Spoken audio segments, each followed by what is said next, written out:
Hi, I'm going to quickly give you a review of the Minix Neo X7, and here we go on the back. We've got an Ethernet port, two full-size USB, an optical audio out, HDMI, and then your recover port, an OTG port for upgrading, full-size SD card slot, full-size USB, microphone in, headphone out, and your power button.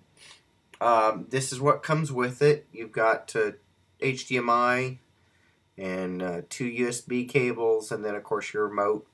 And this is your standard remote that comes with it, and it works just like an Apple TV remote or something like that. This is the grid launcher that you can use with it. This is one of the launchers. There are two, and then of course you can always go to the Google Play Store and add others. And you can see it. This is in one of the launchers actually here, and here's the TronSmart TSM01 that you can use. Got a keyboard on the back and more of a mouse kind of feature on the front. You can still use up, down, right, left too, but it does make it nice for, especially if you want to type.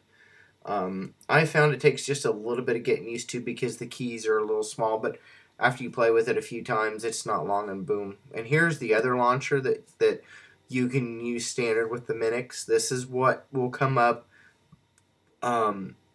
if you choose standard launcher. If you choose the grid launcher, you'll get the other that I showed you. And this is really cool. It's really nice. It's kind of a very just basic interface, but you can go to the Google Play and change the launchers anytime that you want.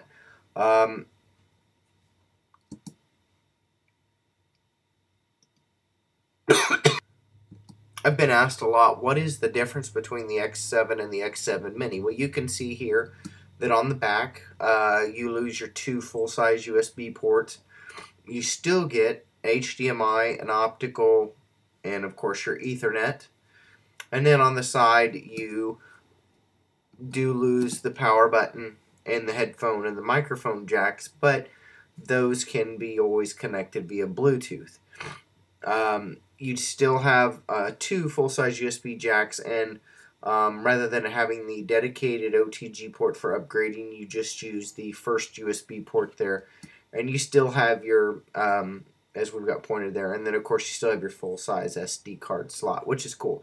Same processor and everything inside. The only other thing you lose is the full-size external antenna.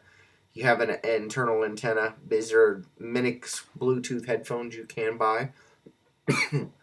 However, again, any Bluetooth headphones would work, but here's some gaming on the X7. I'm just going to let them play here really quick. This is Asphalt 8. As far as a controller, any PS3 controller, wired or wireless, can be used. And you can use generic ones that are, $15-20 at like GameStop or something, or you can even you can use the Sony branded one. Some games will accept the Xbox 360 controller, and then there are actually controllers that are made for the Android consoles that you can get to. One of them is the M5, I believe it's called, and they're a little bit more expensive. They are actually, what they're made for is to be used with like Android tablets or iPhone and so forth, iPad, and be able to play games and so forth, and actually have a stick and so forth rather than just a touch screen. So here's another game. And I mean, some of these games, the graphics are they're just as good on here as they are on like the Ouya or something. Even though the Ouya is touted as a game machine, these are not. Here's Shadowgun, which I have actually seen on the Ouya, and this plays just as well, and the graphics are the same.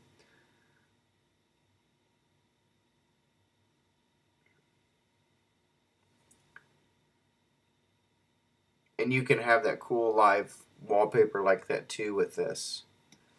Here's Grand Theft Auto 3.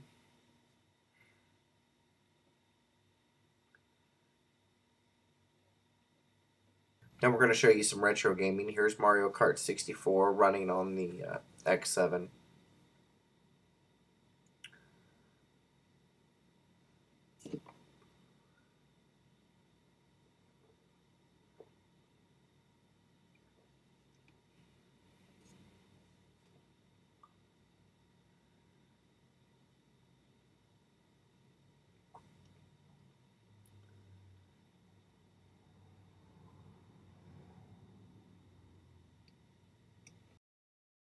Here we're looking at Metal Sludge 3 for the Neo Geo.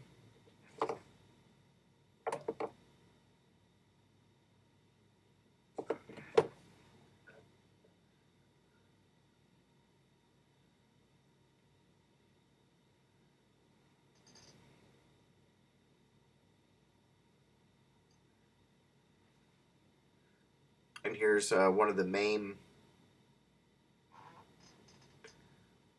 a game for the MAME, and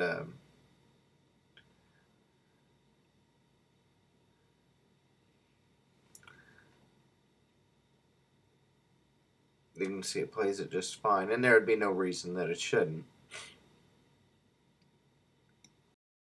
Okay, here is showing you a 1080p video. Sorry, my camera came unsteady, but this is Star Wars, and you can see 1080p Dolby Digital 5.1 running in XBMC. And this is actually on the X5 here, which is a dual core, and so you can see it plays it just fine. There's a few things there where you see a little bit of jitters, and that actually is something in the way that I did the recording, not because it wasn't doing that when I actually had it. And you can kind of see how it works there. There's Minix, XBMC for Minix. And just to show you that that was the X5. Right there, X5, 4.2.2. And there are other retro, I mean, all the retro games all the way through the PS1 can be played on here. No problem. I don't condone piracy or anything like that, but if you look around, there are tons of these retro games that there's no copyright anymore. They've kind of fallen into the public domain and can be had legally for free.